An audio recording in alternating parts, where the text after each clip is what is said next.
Obrigado, Márcio. Irmãos, a paz do Senhor Jesus. Amém.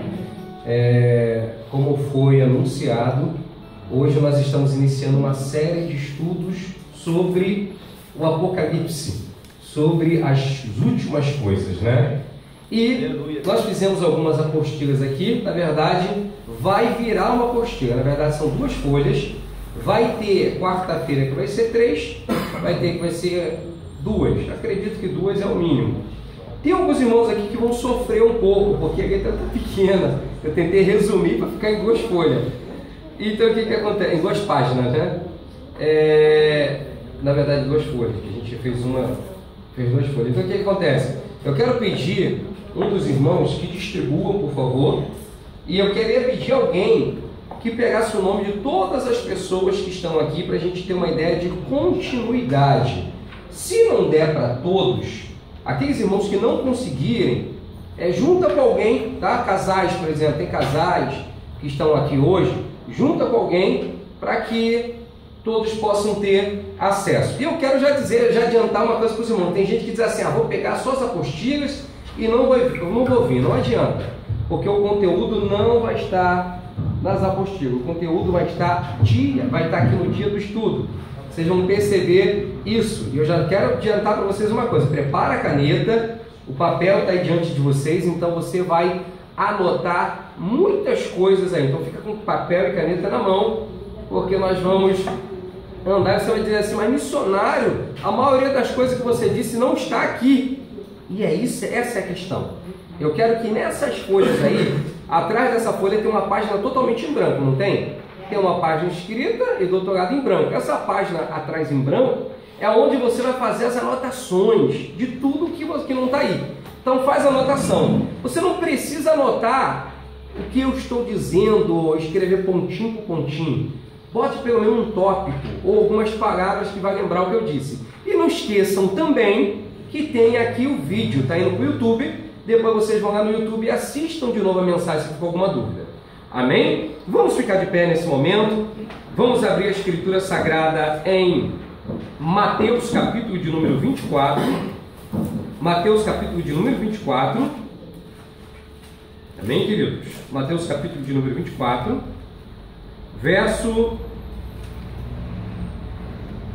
Mateus 24. Eu vou ler o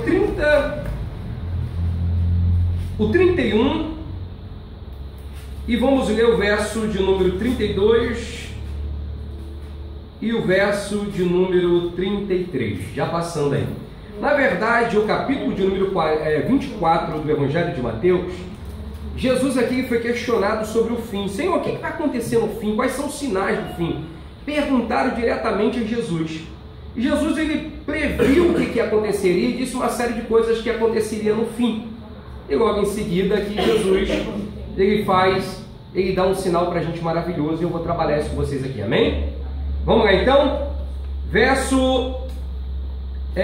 vamos ver do verso 29 em diante. Diz assim o verso 29: E logo depois da aflição daqueles dias, o sol escurecerá, e a lua não dará sua luz, e as estrelas cairão do céu, e as potências do céu serão apagadas. Verso 30: Então aparecerá no céu o sinal do Filho do Homem, e todas as tribos da terra se lamentarão e verão o Filho do Homem, vindo sobre as nuvens dos céus, com poder e grande glória. Verso 31: E ele enviará os seus anjos com rígido clamor de trombeta, os quais ajuntarão os seus escolhidos desde os 4 ventos, de uma a outra extremidade dos céus. Verso 32: Aprendei, pois, esta parábola da figueira. Quando já os seus ramos se tornam tenros e brotam folhas, sabei que está próximo o verão. Igualmente, quando virdes todas estas coisas, sabei que ele está próximo às portas. Vamos repetir o verso 31 para a gente memorizar? Vamos juntos aí? Igualmente, quando virdes todas estas coisas, sabei que ele está próximo às... Eu não ouvi a igreja. Vamos todos juntos o verso 33, desculpa, isso. Então o erro foi meu. Mas eu queria ver se vocês estavam atentos também. Mas agora vamos lá, 33. Essa história é velha, né? 33. Vamos lá, 1, 2, 3 já. Igualmente, quando virdes todas estas coisas, sabei que ele está próximo às portas. Amém, querido? Queridos, ainda de pé, eu quero dar um tema a toda a série de estudo que vai irromper durante todo esse mês de junho. E um só vai ser o tema: Introdução ao Apocalipse. Diga bem alto comigo: introdução ao Apocalipse. Pergunta o teu irmão lá que está atrás: você conhece o Apocalipse? Eita, e aí? Sente no teu lugar adorando o nome do Senhor. Glória. Aleluia, Deus. Meus irmãos, dentre todos os estudos da palavra de Deus, de toda a cadeia de teologias baseado na teologia sistemática, mesmo quando você estuda sobre angelologia, ou demonologia, ou antropologia bíblica, quando você estuda sobre a teologia própria, ou a cristologia, ou a soteriologia, ou todos os ramos da teologia, nenhum é tão complicado como estudar escatologia, que é o que nós vamos entrar e trabalhar com vocês um pouco mais. Pois esse estudo que nós vamos começar aqui, ele vai gerar muito mais perguntas do que resposta. E muitas pessoas aqui vão sair daqui com a cabeça quente em alguns estudos, dizendo: missionário, eu entendi algumas coisas e passei a não entender outras. Mas o que acontece? Quando você estuda alguma coisa, sempre o estudo, quando vem a luz do conhecimento gera perguntas, gera questionamentos. E como eu disse aqui num outro estudo conversando com vocês, eu avisei para vocês que no estudo de quarta-feira agora está liberado perguntas. Que isso, gente? Agora está liberado perguntas. Como que está liberado pergunta? Eu estou dando um estudo aqui, amém? Surgiu uma pergunta aí na sua cabeça. Você pega e anota no papel na hora. Anota. E quando terminar o estudo, você me passa essa pergunta. E eu vou lhe responder no WhatsApp da igreja, ou mando o WhatsApp para você. Amém? Porque se pegar as perguntas de cada um e a gente começar a desviar, eu não vou conseguir seguir o meu roteiro. E o meu tempo é muito curto, como vocês podem perceber. Esse estudo que nós vamos estudar aqui é um estudo que, para me dar para me passar esse conhecimento, para vocês terem um conhecimento básico da questão, eu precisaria de aproximadamente 40 horas com vocês. 40 horas aproximadamente para dar um estudo básico da questão. 40 horas. Porém, eu só tenho 4 horas. 1 hora hoje, e mais 1 hora semana que vem, e mais 1 hora e mais 1 hora. 4 horas eu terei para nesse mês de junho dar uma introdução para você do que é escatologia e do que vai acontecer no fim. Porém, eu pensando aqui em casa, dizendo, eu até estava com meu pai, eu perguntava: meu pai, como que eu vou entrar nessa questão? E eu pensei em entrar como a maioria dos pregadores entram, né, ensinando a base, os princípios. E eu pensei: não, acho que a melhor forma de entrar é dar logo um chute na porta, que arrebenta, arruma logo tudo. Aí já ficam logo atordoados e depois eu vou destrinchando pontinho por pontinho para tirar a dúvida. E é isso que eu pensei em fazer. Então nós vamos começar a ensinar escatologia a partir do que está acontecendo hoje. E hoje, todos vocês assistem TV. Quem assiste notícias aqui, levanta a mão. Todo mundo assiste TV, assiste notícias. Quem não assiste TV tem a internet, né? Algum meio de comunicação você acessa, porque a informação chega a você de alguma maneira. É interessante que até as novelas, né? Você não assiste novela, mas você sabe o que vai acontecer, porque alguém conta para você no trabalho, alguém está fofocando e você ouve. É interessante como a informação chega até nós. E chegou uma informação para todos nós esse ano, que foi a decisão dos Estados Unidos de transferir a capital dos Estados Unidos, de Tel Aviv, em Israel, para Jerusalém. Todo mundo ficou sabendo disso? A transferência da embaixada dos Estados Unidos em Israel, de Tel Aviv, que é a capital de Israel, para Jerusalém, que para o israelita é a verdadeira capital deles. A capital eterna de Israel é Jerusalém. E quando isso aconteceu, o mundo pegou fogo. O mundo pegou fogo. Houve ataques de todo lado do mundo árabe, de todo o mundo muçulmano, porque os Estados Unidos, apenas com essa atitude de tirar a embaixada de Tel Aviv e transferir para Jerusalém, os Estados Unidos está dizendo para o mundo: nós reconhecemos que Jerusalém é a capital de Israel. E com essa atitude, ele está criando já um confronto com todas as outras potências do mundo. Porque vamos lá, só alguns pontos para você anotar aí. E agora a questão vai começar a esquentar a cabeça de vocês.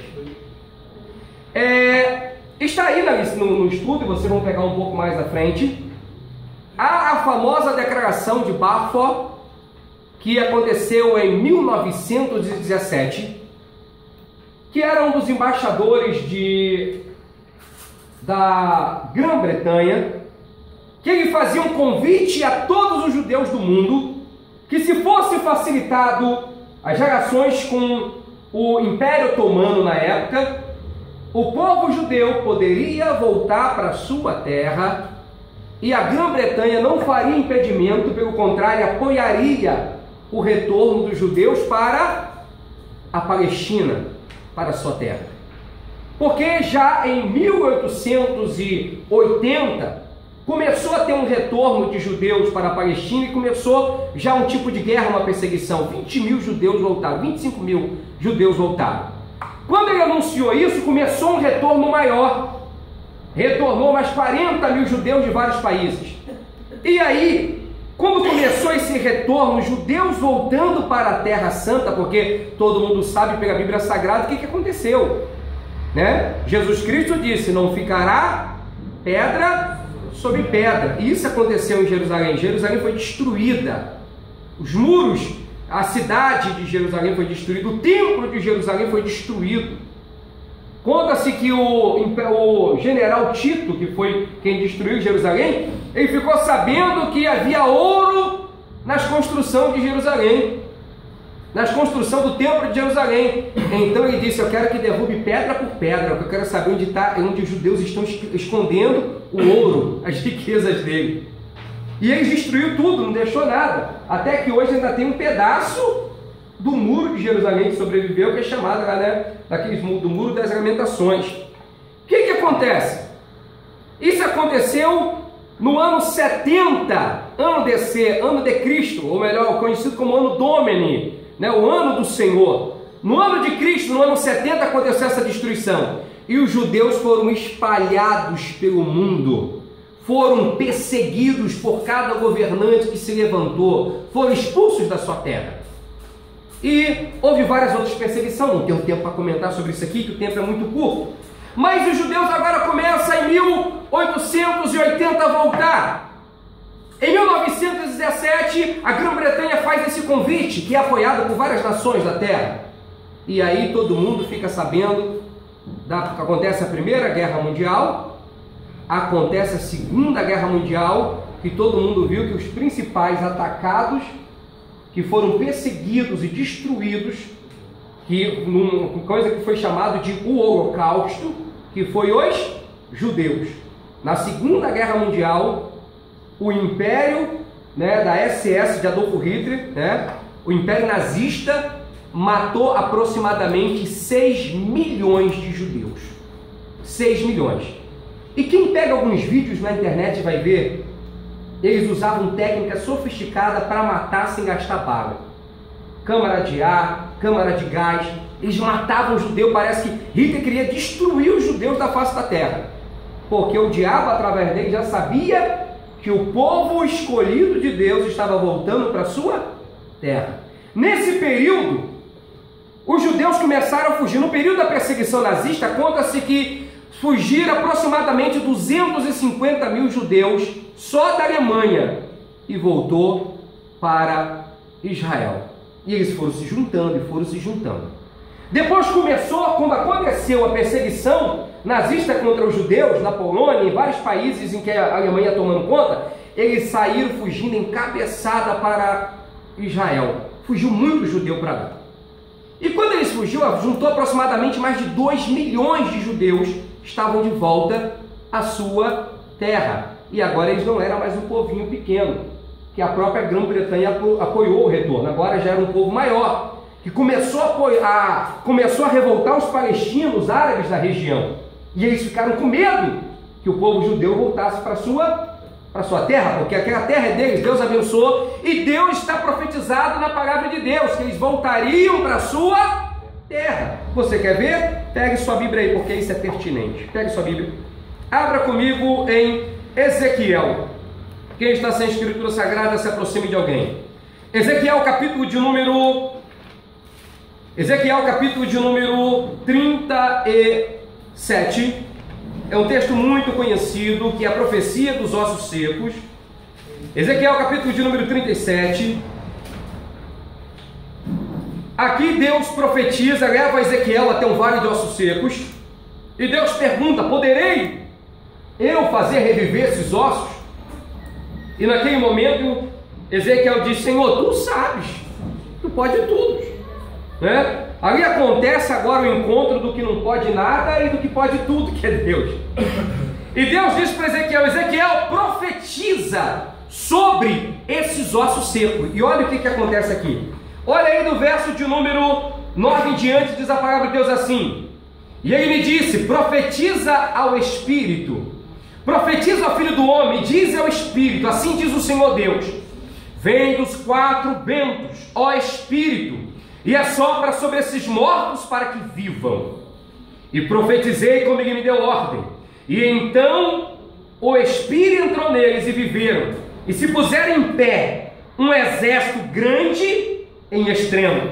E então me disse: filho do homem, estes ossos são toda a casa de Israel. Eis que dizem: os nossos ossos se secaram e pereceu a nossa esperança. Nós mesmos estamos cortados. Verso 12: portanto profetize e dize-lhes: assim diz o Senhor Deus: eis que eu abrirei os vossos sepulcros e vos farei subir das vossas sepulturas, ó povo meu, e vos trarei a terra de Israel. Deus profetizou. Irmão, dá até uma tremedeira, sobe o espelho do corpo todinho quando eu ouço isso daqui, porque estavam mortos, espalhados pela terra, acabou Israel. Mas agora eles começam a voltar em multidão. Quando eles começaram a voltar em multidão, em 1947, a ONU se reuniu e começou uma votação na ONU para determinar se Israel voltaria a ser um Estado ou viveriam apenas na Palestina como um povozinho que habitava a Palestina. E fizeram uma votação. A Grã-Bretanha, que apoiou Israel, agora ficou contra Israel. E vários países do mundo não queriam a criação de Israel, mas fizeram uma votação da ONU em 1947 e ficou empatada a votação. E sabe quem foi que desempatou a votação? Um brasileiro chamado Oswaldo Aranha. Ele votou dizendo sim à criação do Estado de Israel, e Israel voltou a ser nação. E olha o que Deus disse para Abraão, hein? Abençoarei os que te abençoarem e amaldiçoarei os que te amaldiçoarem. O Brasil é abençoado. Você pode até dizer: mas missionário, tem criminalidade, mas não tem furacão. Tem criminalidade, mas não tem terremoto. Tem muita coisa ruim acontecendo nesse país, mas nós somos uma nação abençoada, porque o Brasil abençoou Israel e o Deus de Israel abençoou o Brasil. Israel voltou a ser uma nação nação. E agora, irmãos? Povos judeus de toda a parte do mundo, de toda a parte da África, dos 4 cantos do mundo, se juntaram em embarcações e voltaram para... Imagina como ficou Israel, voltando judeu de tudo que é parte do mundo para a sua terra. Conta-se que chegou de uma vez só, saindo da Rússia, saiu 1 milhão de judeus. 1 milhão de judeus saiu da Rússia caminhando, voltando para sua terra. O que aconteceu? Israel voltou a ser uma nação, mas aí os povos árabes não queriam a volta de Israel. Se reuniu várias nações em torno de Israel e disseram: nós vamos matar todos eles, não vão ficar aqui. Em 1967, reuniu aproximadamente 13 nações para destruir Israel: Irã, Iraque, Síria, países árabes, vários países, eu não me lembro todos. Reuniu um exército de aproximadamente 800 mil homens para destruir o povo de Israel e expulsar eles da terra. E Israel, apenas com um exército de 200 mil homens, venceu eles numa guerra que é conhecida como a Guerra dos 6 Dias. Venceu todos os exércitos inimigos, botou eles para correr. E Israel, como todo mundo sabe, hoje é o exército mais bem preparado do mundo. Essa nação é a nação escolhida por Deus. E Israel é o nosso relógio escatológico. E nós vemos isso aqui nesse texto, porque Jesus disse aqui, observe bem, pega aí a sua Bíblia. Mateus 24, versículo de número... Mateus 24, versículo de número 32, Jesus disse: olha, aprendei, pois, esta parábola da figueira. Quando já os seus ramos se tornam termo e brotam as folhas, sabei que está próximo o verão. Quem é a figueira, irmãos? A figueira é Israel, que estava seca, destruída. Mas a figueira em 1948 voltou a ser uma nação, voltou a florescer como nação. Então Deus disse: quando já os seus ramos se tornam terros e brotam as folhas, sabei que está próximo o verão. E agora acontece nos dias atuais algo que assustou o mundo. Donald Trump, presidente dos Estados Unidos, reconhece Jerusalém como capital de Jerusalém. O que a ONU proibiu. Disse: vocês tomaram Jerusalém, vocês tomaram toda essa região, mas essa região não vai ser de vocês, vai ser apenas um território ocupado. Mas agora os Estados Unidos reconheceu, não, nós reconhecemos. É capital de Israel, sim. E várias nações agora vão começar a reconhecer. E o que acontece com isso? Eu entrei num site esses dias. Não sei se vocês acompanham, mas tem um site árabe chamado Al Jazeera. Alguém já entrou na Al Jazeera? Al Jazeera é um site árabe que é sediado no Catar. Catar, que é um dos países que mais apoia clandestinamente terroristas do mundo e apoia a destruição de Israel, juntamente com o Irã e com outros países. E eu entrei nesse site e havia uma discussão gigantesca entre os árabes, que agora que Jerusalém se torna capital reconhecida pelos Estados Unidos de Israel, eles vão partir para o próximo passo. E qual é o próximo passo? Que os judeus já estão comentando? A reconstrução do Templo de Salomão. Teve o primeiro templo de Salomão, que foi destruído pelos babilônios. O segundo templo foi reconstruído pelo governador da Judéia, que até por Herodes, que foi um templo maravilhoso, foi destruído pelos romanos. E agora acontecerá a reconstrução desse terceiro templo. Todos os especialistas em escatologia do mundo inteiro acreditam que a reconstrução do templo de Jerusalém é o último evento escatológico que deve acontecer. Porque a Bíblia diz que o anticristo, ele sentará no templo de Deus, tentando parecer Deus.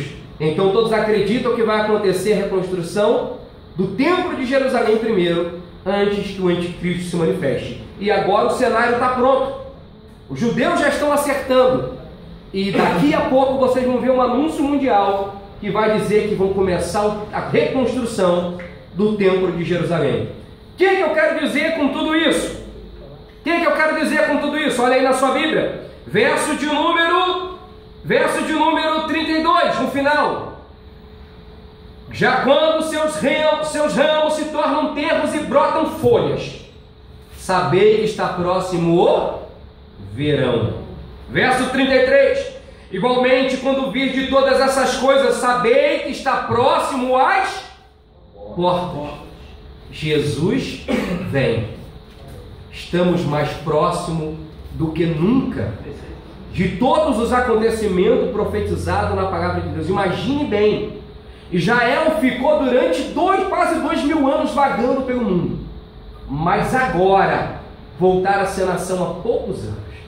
Foi feita agora uma comemoração dos 70 anos da criação de Israel, e só agora os Estados Unidos reconhece Jerusalém como sua capital.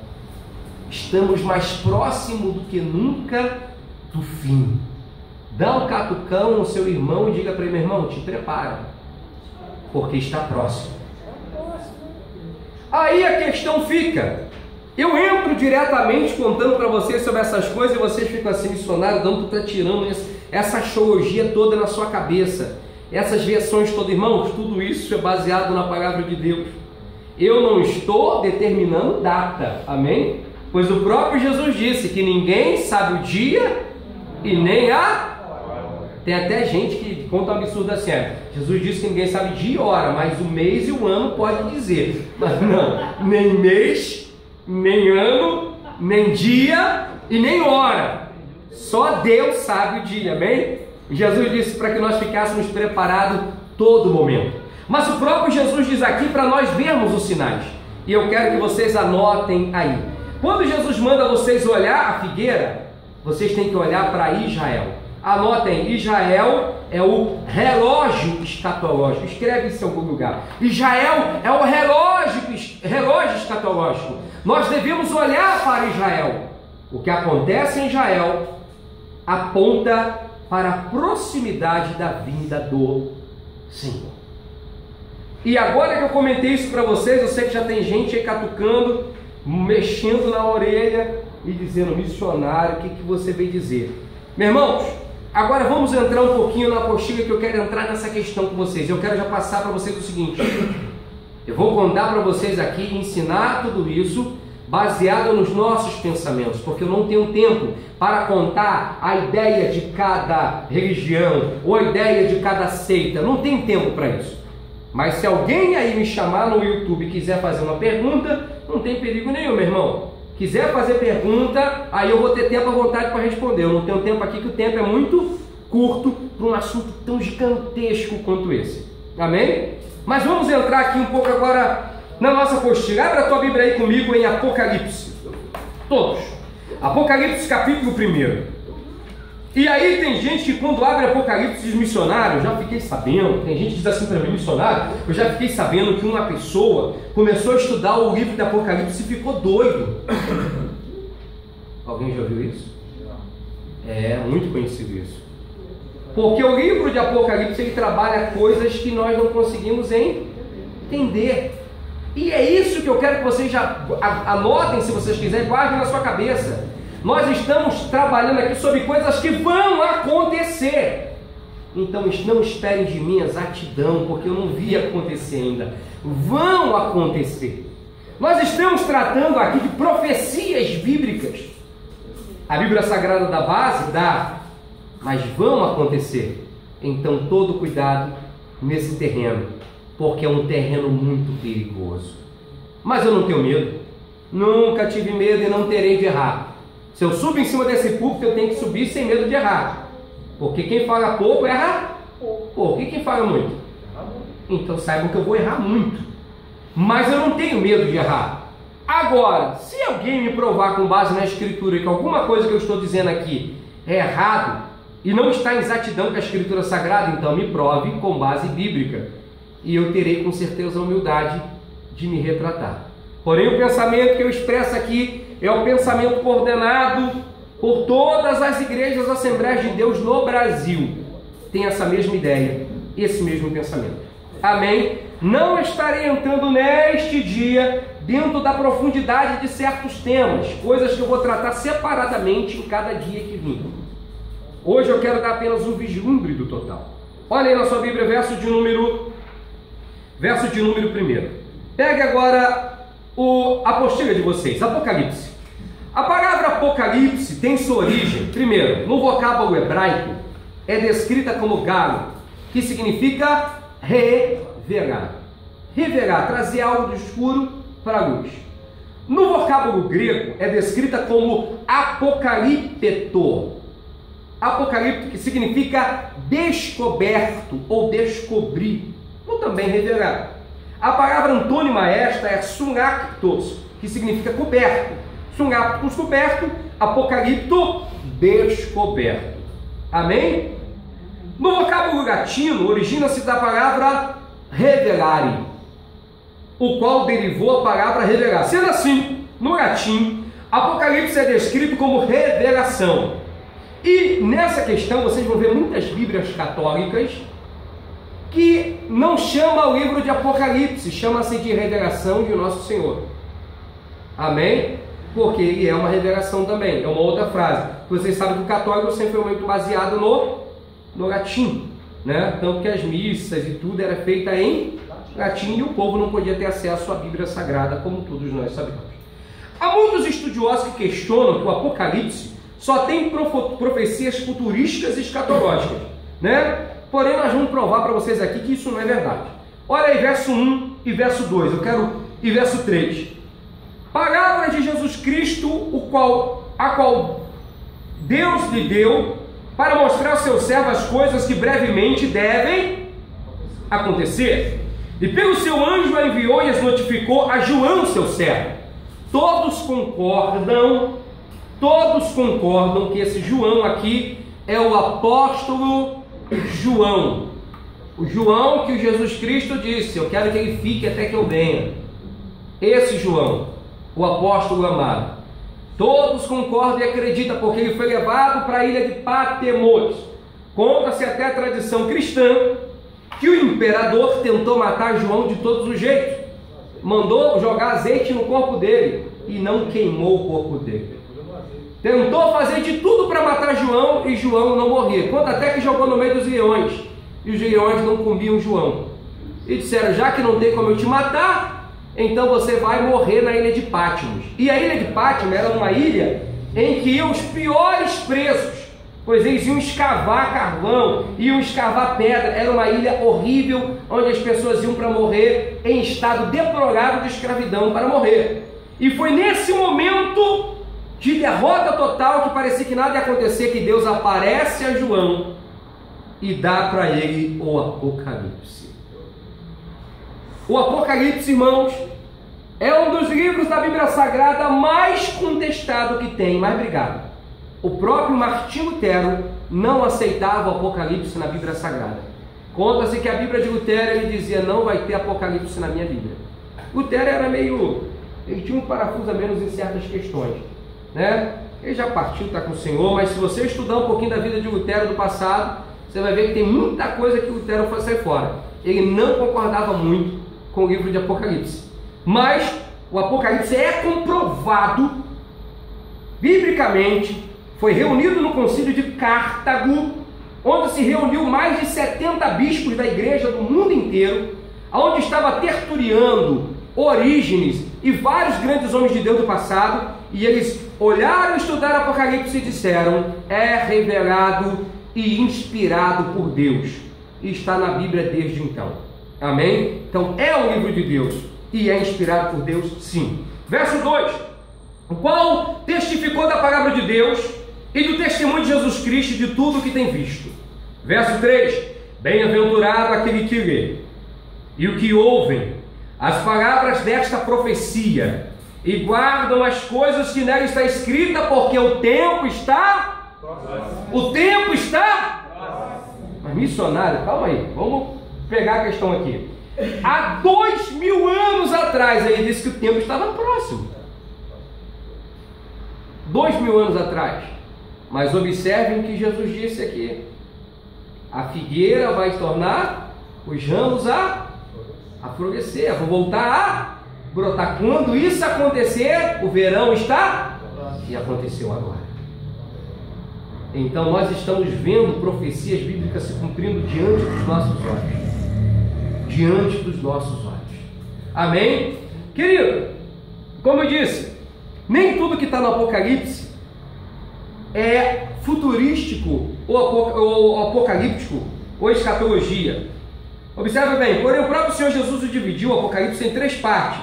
Olha aí no verso de número 19 de Apocalipse, vai direto no verso 19. Quando Jesus ele conversa com João, ele manda ele escrever sobre 3 coisas. Ele diz, capítulo 1, verso 19 de Apocalipse, ele diz: escreve as coisas que tem visto, escreve as coisas que tem visto, as que são e as que depois dessa hão de acontecer. Primeiro, escreve as coisas que tem visto. Olha aí na sua apostila. Ele narrou o que ele viu, né? Que vai do verso 1 ao verso 20. O que ele viu acontecendo, ele narrou. Escreve o que você viu. Segundo, escreve as coisas que são.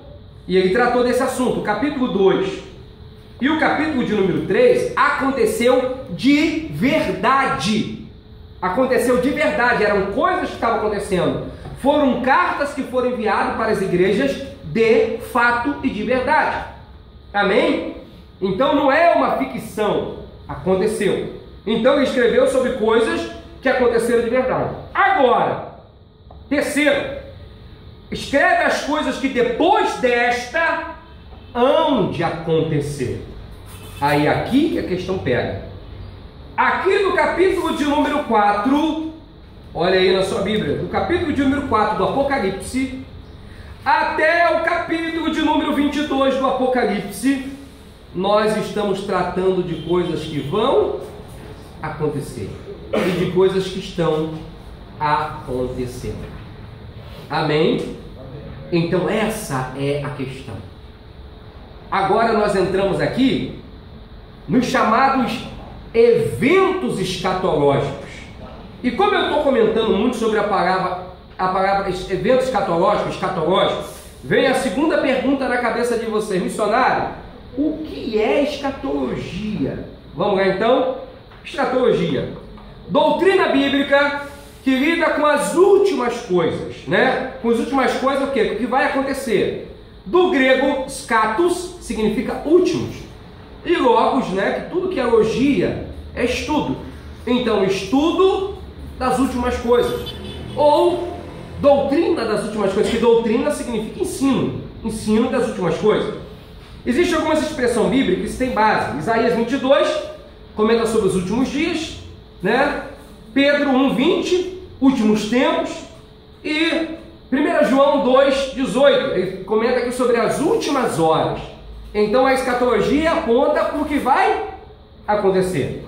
Definição: estudo dos acontecimentos finais do plano de Deus para esse mundo e a consumação do propósito de Deus.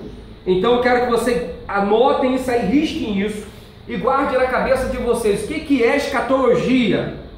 O que é escatologia? É o estudo do que vai acontecer, do que vai acontecer no futuro. Amém? Então tudo que nós vamos tratar durante esses estudos é relacionado à escatologia. Amém, irmãos? Relacionado à escatologia. E escute bem uma coisa que eu quero dizer para vocês. Como a gente comenta sobre estudo dos acontecimentos finais no plano de Deus, nós entendemos pela Bíblia Sagrada que Deus ele tem um plano específico para Israel, que é a nação escolhida, o povo santo.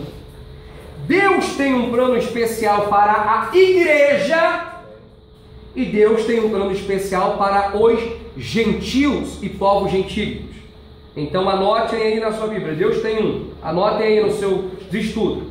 Existe um plano separado para Israel, existe um plano para a igreja, e existe um plano para os gentios. E é bom você separar isso, para você não confundir quando a profecia é para Israel e quando a profecia é para a igreja. Então toma muito cuidado para você não cair. Ô, Márcio, muito obrigado, que Deus te abençoe. Amém? Que a palavra diz que quem dá água a um profeta galardão de profeta. Amém? Então, irmãos, Guardem bem isso na mente de vocês, que isso é muito importante. Profecia é a proclamação da vontade de Deus presente e futura. E quando nós comentamos sobre escatologia, especialmente do futuro, mostrando que Jesus Cristo é o alfa e o ômega, ou seja, Cristo é o princípio e Cristo é o fim de todas as coisas.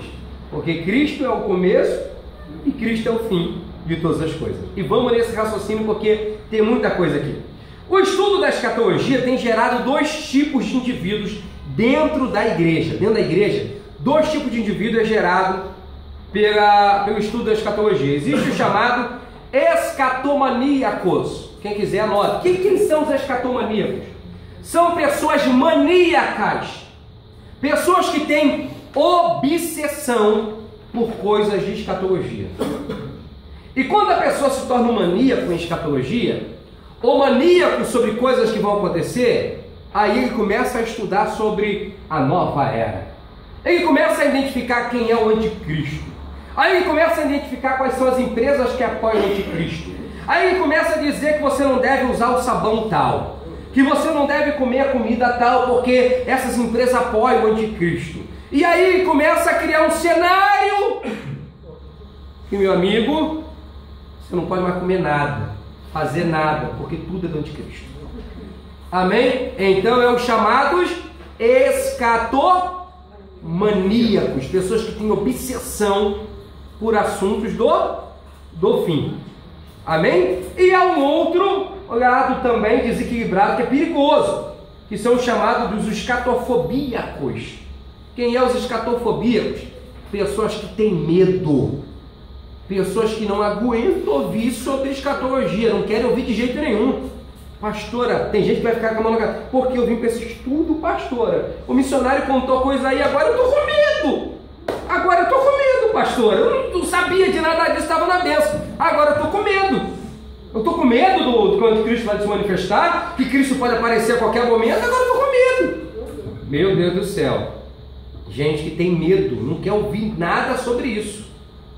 Tem um verdadeiro temor, fobia a assuntos relacionados ao fim, ao que vai acontecer a quem é o anticristo, né? Na verdade, nós devemos ser equilibrados.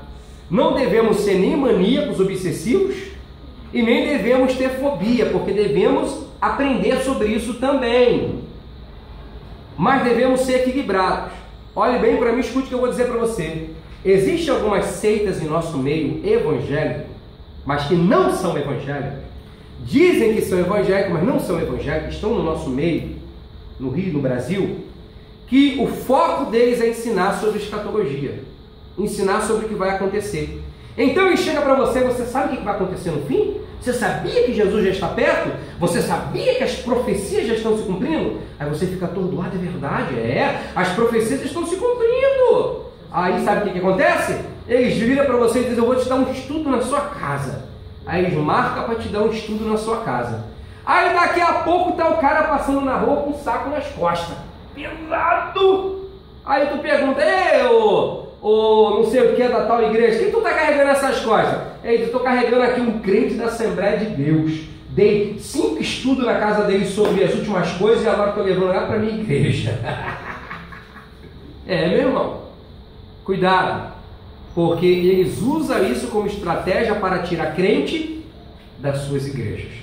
Então, muito cuidado. Então, é melhor você saber aqui o certo, como é que funciona, para você não ser bombardeado aí fora por mentiras, né? Atualmente, nós sabemos que está na moda essa questão de escatologia, ou melhor, de Apocalipse, porque está passando na Record a novela que se chama Apocalipse, está bem perto do fim. E muitas pessoas ficam me perguntando, missionário, isso que aconteceu é desse jeito mesmo? Com certeza, a TV e um produtor que vai fazer uma série, alguma coisa para a TV, ele vai usar da sua criatividade para fazer vários enxertos que deixe